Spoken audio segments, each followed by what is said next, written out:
بيبدأ المسلسل في مدرسة ثانوية للبنات واللي بتضم أكتر البنات تفوق في تايلاند، والمدرسة دي كل اهتمامها بينصب على المناهج العلمية والأدبية بشكل مكثف، وأي حاجة تانية برا الدراسة مش بتدعمها، زي إن مفيش نوادي أو أنشطة ترفيهية للطالبات، والدرجات النهائية هي رقم واحد عندهم. وفي يوم يبدأ يحصل أحداث غامضة ومخيفة في المدرسة، زي مثلا إن وان الطالبة الأولى على المدرسة وعلى تايلاند كلها أثناء امتحان ليها ما تكونش مركزة، ده غير إنها تجرح نفسها من غير ما تحس. ولما المدرسة تروح تطمن عليها يجي لوان حالة هستيرية تصرخ وتطعن مدرستها أكتر من طعنة بالقلم اللي في إيديها، فالطلاب يخافوا ويحسوا بالرعب، وجزء منهم يتهمها إنها بتتعاطي مخدرات وسببت لها هلوسة، والجزء التاني يتهمها بالجنون نتيجة مذاكرتها الزيادة. ولكن مدير المدرسة يجمع الطلاب ويطمنهم إن وان مجهدة مش أكتر، وإنها بدأت علاج عند دكتور نفسي، ويرجع يطمنهم على مدرستهم ويعرفهم إنها تاخد أجازة لفترة لحد ما ترتاح، وإنه هيوفر لهم مدرس جديد خلال الفترة الجاية. وبعدين يشكر الطلاب الأوائل في الامتحانات بكل هدوء وكأن محصلش أي حاجة من شوية، والطالبات تهدى فعلا وكل واحدة فيهم ترجع لفصلها وتنسى. ولكن طالبة واحدة بس هي اللي تكون مهتمة تعرف اللي حصل لوان، والطالبة دي هي فا اللي تروح على فصل وان وتفضل تصور مكان الحادثة، وأثناء ما بتدور وتستكشف كل حاجة في المكان تلاقي مراية في درج وان وتتجرح بسببها جرح كبير في ايديها، ولما تبص على المراية تلاقي مرسوم عليها رمز غريب بالدم. وفجأة يدخل عليها واحد ويسألها بتعمل ايه هنا، ويقلق لما يشوف جرحها ويمسك ايديها عشان يطمن عليها، ويسألها على اسمها واذا كانت شافت في المكان اي حاجة غريبة، فهي تخاف من اسئلته الكتيرة وتقول له انها عايزة تروح لدكتور المدرسة بسرعة، فيوقفها. ولكن تجيله مساعدة المدير تناديله ويطلع ان ده المدرس اجين، المدرس الجديد مكان المدرسة اللي اتطعنت،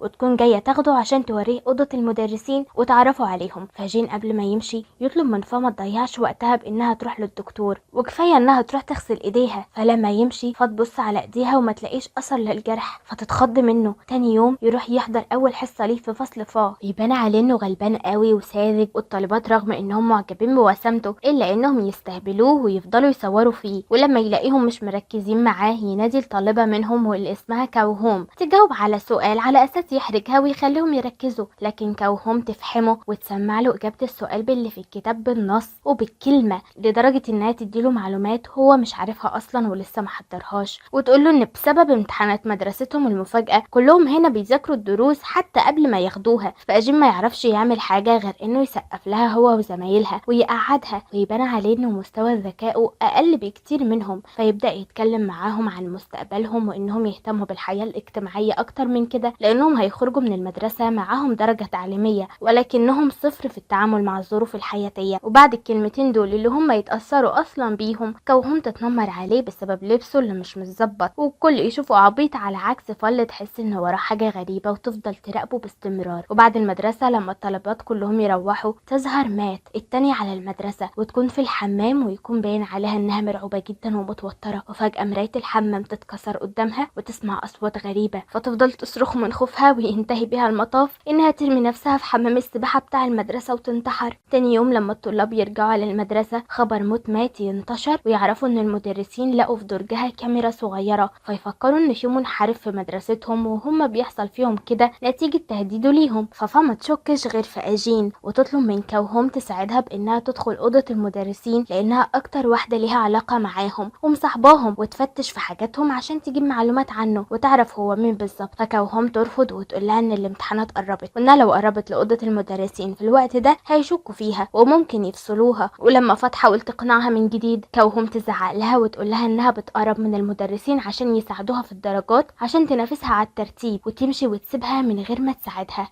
تكون مرعوبة لانها تشك بان البنات الاوائل هم اللي بيحصل فيهم كده، ولما تروح تشوف التقرير الاخير للاوائل تتفاجئ لما تلاقي نفسها التالتة على المدرسة، وبكده الدور يبقى عليها. فتقرر تروح على المدرسة بالليل تدور بنفسها في حاجة اجين، ولكنها تسمع صوته مقرب على الأوضة فترجع كل حاجة لمكانها وتستخبى. ولما يدخل الأوضة ياخد شوية أوراق وفتشوفه وهو بيغير قميصه، ولكن تلاحظ ان موجود على جسمه وشوم كتيرة وغريبة. وفجأة يسمعوا في مكبرات الصوت بتاعة المدرسة صوت طفل بيقول ان الأطفال اللي بيسوقوا التصرف لازم يتربوا، فتخاف. ولما تسرح في الصوت تلاقي أجين خرج من الأوضة فتخرج بعده هي كمان، ولكن فجأة يخرج لها رجل الأمن ويسألها بتعمل ايه هنا وان مش أمان عليها تبقى موجودة في وقت زي ده، ويقولها انه هياخدها يوصلها لحد الباب عشان يطمن عليها، لان المدرسة بقت غريبة الفترة اللي فاتت دي لدرجة انه سمع صوت طفل من شوية. فلما تقوله انها سمعت نفس صوت الطفل هي كمان، راجل الامن يلفلها ويسألها بصوت نفس الطفل اذا كانت بتسيء التصرف، ويفضل يضحك وانها لو بتسيء التصرف هيضربها كده، ويفضل يضرب نفسه لحد ما ينزف والدم يغرق المكان. فافا تترعب وتجري، لكن تلاقي باب المدرسة مقفول، ورجل الامن يجري وراها لحد ما يمسكها ويضربها بالعصاية على دماغها يفتحها لها ويوقع لها النضارة. فافا تفضل تترجاه يرجع لوعيه ويسيبها، لكن قبل ما يأذيها حد يمسكه من رجله بسلسلة معدن ويشده بعيد عنها، وفا ما تكونش شايفة ملامحه من بعيد. والشاب ده يضرب رجل الامن وبعدين يقرأ عليه تعويذة ويرجعه لطبيعته كأنه كان مسحور، وبعدين يقرب من فا ويمسك دماغها ويقرأ عليها تعويذة هي كمان ويبان انه أجين. ولكن فا تفوق في اوضتها على مكتبها وكأن كل اللي عدت بيه كان حلم، وده لانها ما تلاقيش اي اثر لجروح في جسمها. وتاني يوم في المدرسة تشوف رجل الامن ويكون هو كمان طبيعي من غير جروح في جسمه، وتروح للمكان اللي أجين انقذها فيه عشان تتأكد، وتطلع انها حتى كاميرات في كل نقطة في المدرسة. وفجأة يقع أجين من فوق سلم عليها وهو معاه جردل المية يغرقها، ويفضل يعتذر لها ويكون متوتر جدا. فهي تضحك وما تكونش مصدقة ان واحد زيه ممكن ينقذ حد، وتقوله انها قابلت واحد زيه بالليل، وان هو واللي هي قابلته مختلفين كليا، وانه ازاي غبي للدرجة دي. طب والله قالت له انت ازاي غبي فعلا، هو المفروض بقى المدرس بتاعها وكده، وتأمره انه يساعدها في انها تظبط هدومها، فياخدها معاه لأوضة المدرسين عشان يشوف لها فوطة او اي حاجة تلبسها، ويقول لها انه فرحان انه اخيرا شافها بتضحك، وانه دايما كان بيشوفها مكشرة. فتقول له انها مكشرة بسبب الحاجات اللي حصلت معاها، وخصوصا ليلة امبارح. فالغبي يقول لها تقصدي الراجل اللي شفتيه في الحلم؟ فتروح ناحية الباب تقفله وتقول له انها ما ذكرتلوش انها كانت بتحلم، وتطلب منه يبطل تمثيل لانها متأكدة ان هو نفس الشخص اللي ساعدها امبارح. فينكر ويقول لها انها اكيد بتتخيل. فافا تقول له انها مش بتتخيل، وانها متأكدة انه ورا كل اللي بيحصل، وتعترف انها هي اللي كانت حاطة كاميرا في درج مات، لانها كانت حاسة ان اللي بيتأذوا هم الاوائل ومات كانت التانية. وتعترف له كمان انها حطت كاميرا في كل مكان عشان تقدر تمسك اللي بيعمل كده، وتوريه لقطات الفيديو اللي معاها، ويظهر وهو شايلها بعد ما انقذها من رجل الامن. وتسأله ليه بيحاول يخدعها بان اللي حصل معاها كان حلم، فيقول لها ان فضولها وجريها ورا انها تعرف مين اللي بيعمل فيها كده هيأذيها. فتتعصب عليه وتقول له انها كده كده هتتأذى لان مرتبتها التالتة على المدرسة، وتوريه مرايا مرسوم عليها نفس الرمز اللي شافته قبل كده وقت حادثة وان، وتقول له انها لقيتها على مكتبها، وتكون مرعوبة ومنهارة. وتسأله اذا كانت هي فعلا الضحية اللي بعد كده، وتفضل تصرخ. فهو يكون عايز يعرف المرايا دي معاها من امتى، لكنها ما تردش عليه، وخوفها وتوترها يكون مسيطر عليها. فلما ما يقدرش يهديها ينفخ في وشها بتعويذة فينيمها، وتفوق وهي مربوطة في مكان غريب، وأجين يكون معاها ويفضل يقول في تعويذ، وكل لما يحط ايده عليها تتنقل جوه مية وكأنها بتغرق، ولما يشيل ايده ترجع تاني لمكانها. وأجين يفضل يهديها ويقولها انه هيساعدها، وتفضل تتنقل ما بين المية والمكان لفترة لحد ما صوتها يتغير وكأنها مسحورة، وتهدد أجين بانها تقتله. وفجأة ايديها تتفك وتهجم على أجين، ولكن تلاقي نفسها خارجة من بانيو موجود في بيته، وحواليها شموع في كل مكان وورق عليه طلاسم غريبة. ولما ترجع عليه كل الورق يتحول للأسود. فأجين يعرفها ان اللي هي شافته من شوية كان في خيالها وبس، وده لانه كان بيزيل عنها سحر حد عمله لها في المراية اللي كانت ماسكاها، وانها في امان الوقت. ويحكي لها ان السحر والسحرة موجودين فعلا، ويعترف لها انه شامان وواحد من السحرة دول، ولكن بيستخدم سحره في انه يحارب كل اللي بيستخدم السحر في الشر، وانه اتنكر على هيئة مدرس وجالهم المدرسة عشان يدور على الشخص اللي كان سبب في كل ده، لانه بيستخدم عليهم السحر الاسود، وده نوع خطير من السحر. ويعرفها ان الشخص ده مش هيستسلم في اذيتهم، ويطلب منها انها تفضل عايشة معاه عشان يحميها، ومنها برضو عشان تساعده في التحقيق. فتوافق وفعلا تروح تجيب شنطة هدومها وتتصل بمامتها تعرفها انها تتنقل من السكن لفترة، وهتروح تقعد عند صاحبتها. وأجين يقسم بيته لجزئين وينيمها هي على الكنبة وينام هو على السرير، ويطلب منها انها ما تقربش للجزء الخاص بيه عشان ما تتأذيش، ويطلب منها انها تتعامل معاه عادي وتنسى الصورة المثالية بتاعة المدرس اللي بيحترم الناس، لانه في الاصل ما بيحترمش حد. وفي البداية ما تكونش قادرة تنام، فتقوم تقرأ الكتاب اللي عنده الخاص بالسحر وتحبه قوي. وأجين يقوم تاني يوم ويلاقيها نايمة في مكتبته، فيصحيها ويحضر لها فطار، وبعد كده يوصلها معاه على المدرسة،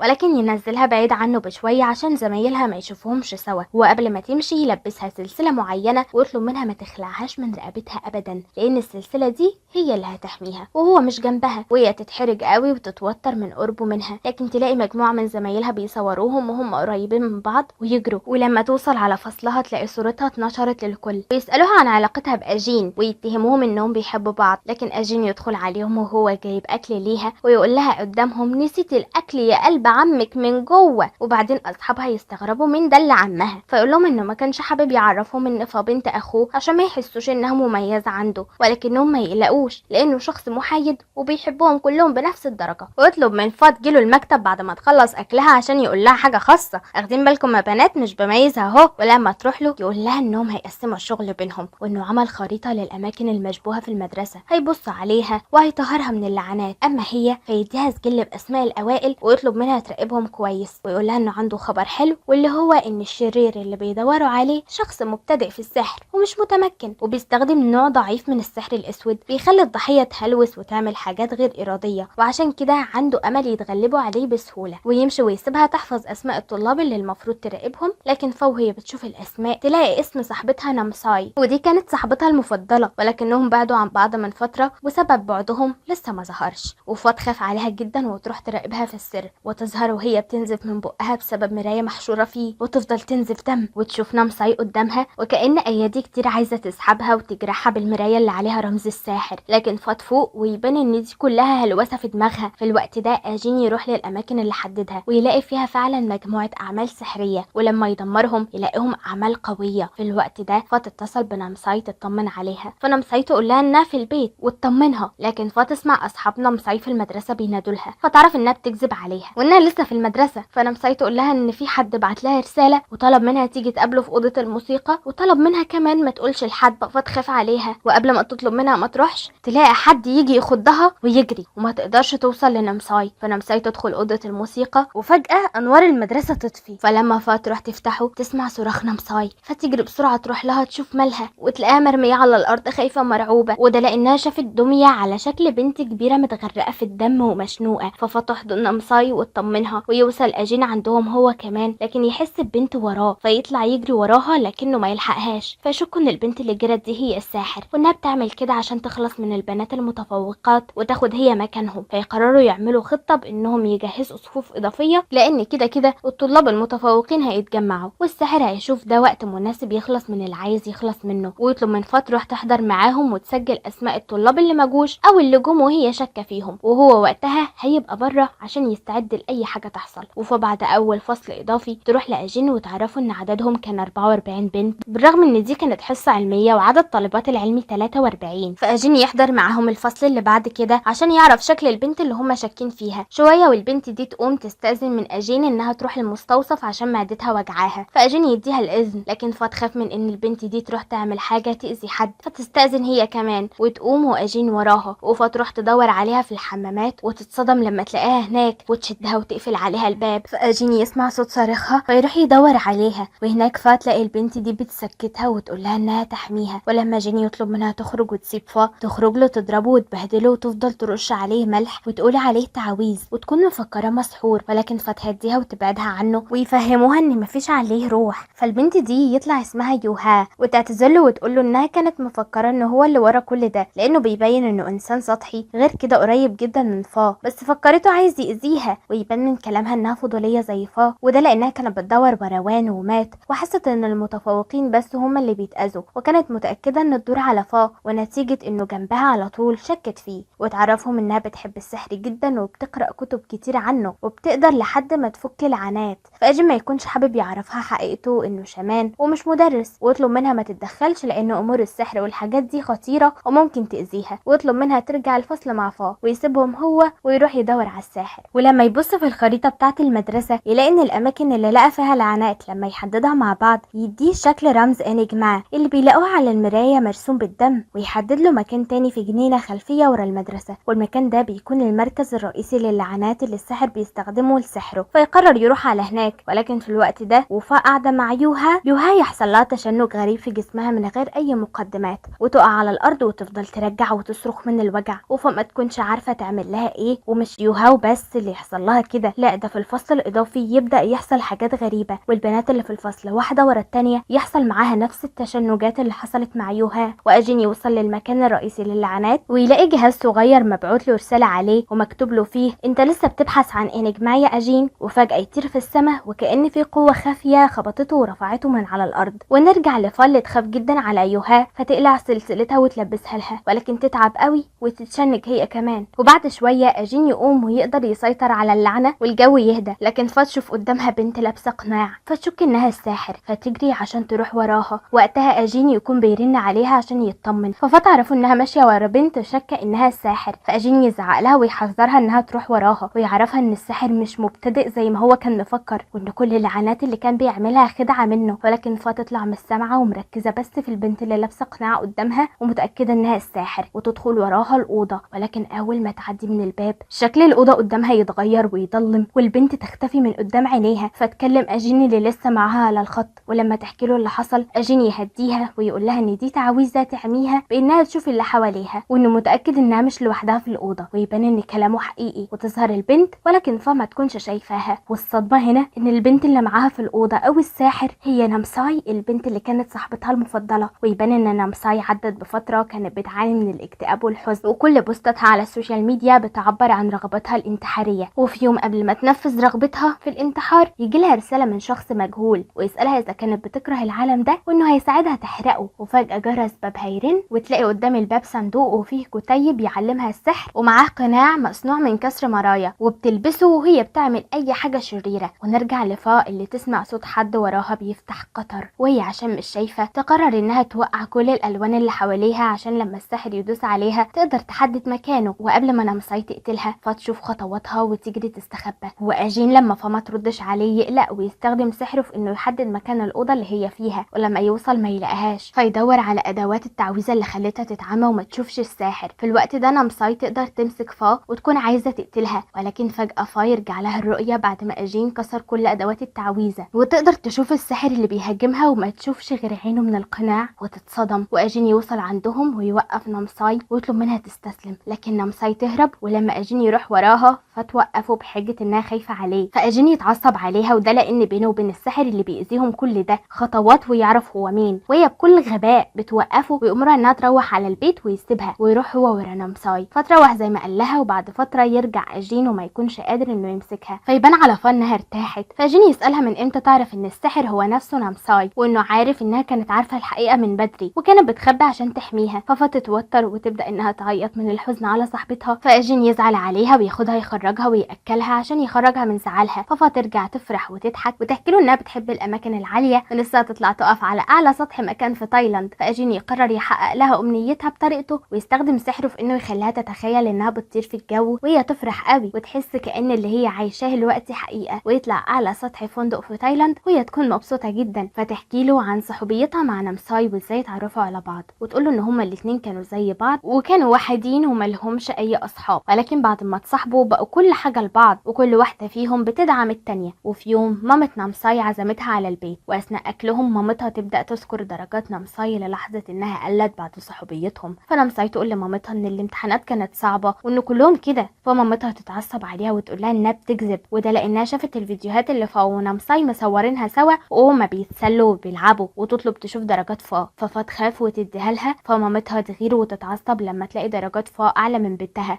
فتحس بالخوف وانها مش مرتاحه. ولما تمشي تفتكر انها نسيت حاجه عندهم، ولما ترجع تجيبها تشوف مامة نمساي وهي بتحرق كل رسومات نمساي لانها معتقده ان هوايتها للرسم هي اللي عطلتها عن المذاكره. وبعد كده تبدا تحرق جسم بنتها من كل مكان وتحذرها انها ترجع تاثر تاني في مذاكرتها. وفتشوف نمساي وهي بتصرخ وبتعتذر لمامتها وبتكون مش عارفه تعمل حاجه من خوفها، ومن وقتها قررت انها ما ترجعش تشوفها تاني وبعدت عنها. وتحكي له انها يوم ما شافت نمساي واقعه جنب العروسه شافت دم تحت ضوافرها ودليل في شنطتها، ولكن كذبت نفسها وقالت ان نمساي لا يمكن تعمل كده، وتقول له ان نمساي لو هي الساحر اللي بيدوروا عليه فعلا هتكون هي المسؤوله عن كل اللي هي عملته، لانها هربت وقت ما شافتها بتتعذب من مامتها وانها ندمانه على كل اللي عملته، وتترجاه ينقذ صاحبتها ويساعدها. فيقولها انه اكيد هينقذها ويعرفها ان نمساي ضحيه منظمه اسمها انجما، ودي منظمه بتفهم في السحر اكتر من اي شخص موجود على الارض، وان المنظمه دي بتختار الاشخاص اليائسين يتعاملوا معاهم زي نمساي اللي بتنفذ اوامرهم من غير تفكير. ويعرفها انه وهب حياته للبحث عن الانجما، وفما تكونش فاهمه منظمه زي دي هتستفاد ايه من ورا استخدامها للسحر. فاجين يعرفها ان الانجما في المقام الاول بيستفادوا فلوس من الضحايا بتاعتهم زي نمساي عشان يساعدوها في انها تدمر العالم، وفي المقام التاني حلمهم تدمير العالم عشان الناس تصدق خرافاتهم،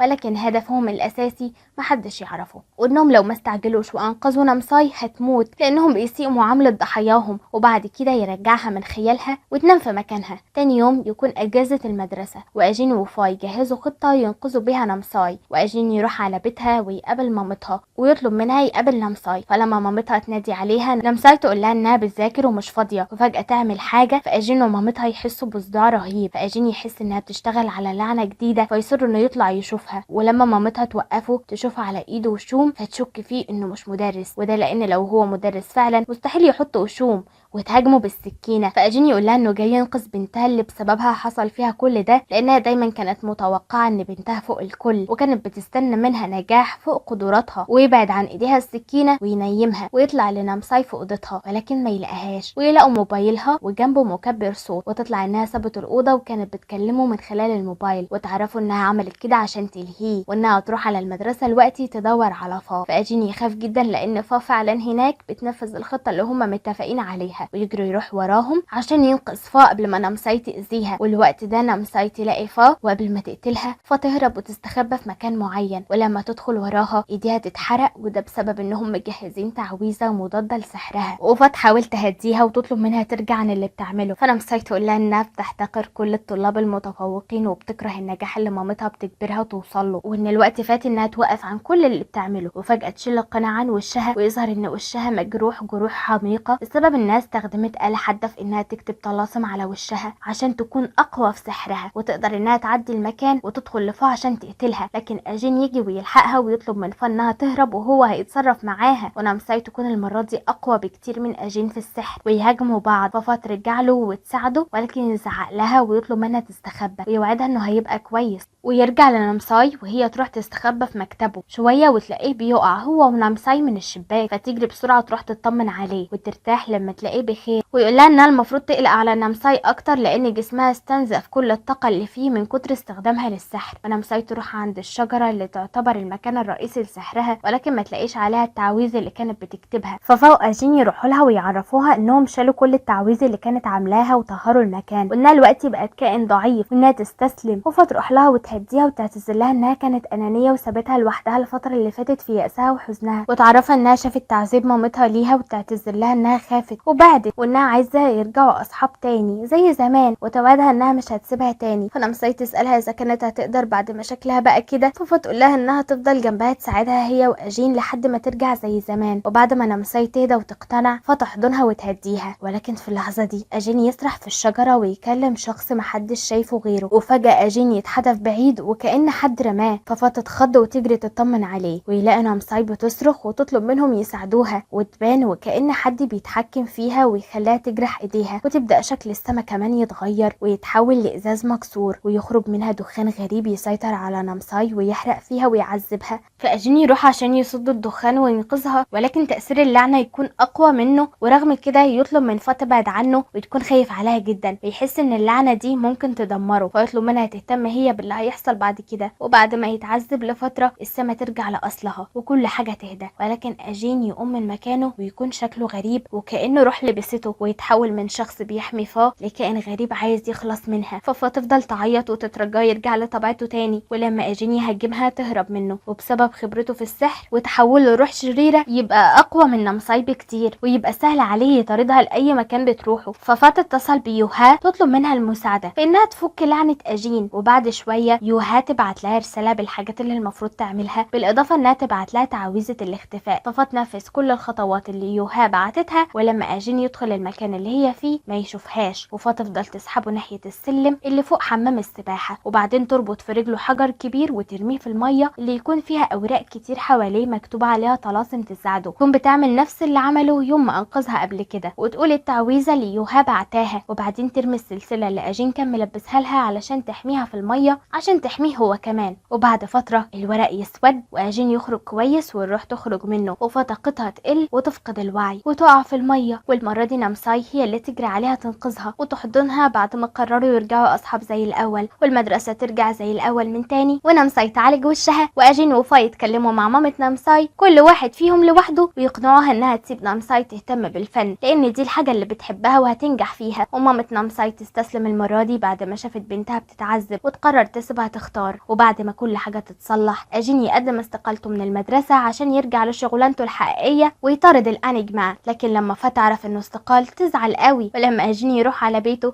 يلاقي فيها مستنياه هناك وعامله له مفاجأة وتحضر له حفلة لتوديعه، وتفضل سهرانة معاه لآخر اليوم ويقضوها لعب وغنى وأكل، وما تكونش عايزة تمشي، وتكون حزينة انها مش هترجع تشوفه تاني، وتعرفوا ان توزع عليها ورق رغبات للجامعة اللي بيحلموا يدخلوها، وتقوله انها مش عارفة هي عايزة ايه، وانها مش حابة تختار اي جامعة من الجامعات الموجودة في الرغبات، وتقوله انها مش عايزة تكمل دراسة، فيفهم هي بتلمح على ايه، فيطلب منها انها تمشي عشان اتأخرت، فهي تطلب منه ما يبعدهاش عنه، وانها عايزة تفضل جنبه على طول وتشتغل معاه، فأجين يرفض ويقول لها انه مش هيسيبها تشتغل في الشغلانة دي لانها خطيرة ومش عايزها تتأذى، فتعترف له بحبها ليه، فأجين ينيمها، ولما تفوق تلاقي نفسها نايمة في بيتها، فتفضل تعيط انه سابها، وأجين يختفي، فتفضل فترة ما تعرفش عنه حاجة وتكون عايشة حياتها بشكل طبيعي هي ونامساي، ولكن ما تفقدش الأمل في مرة انها ترجع تقابل أجين تاني، لحد ما في يوم تشوف أخبار عنه ويكون مرتبط بعارضة مشهورة، ونروح لأجين اللي يوصل حبيبته على المكان اللي عايشة فيه، وهي تطلب منه يخففوا من مقابلاتهم لفترة عشان الصحفيين مش هيسيبوهم في حالهم، ويودعها، ويتفقوا انهم هيتقابلوا تاني بكرة في المكان اللي متعودين عليه. وبعد ما يمشي العارضة تدخل اوضتها، وهناك يكون في شخص مستنيها ويظهر انه بيراقب أجين،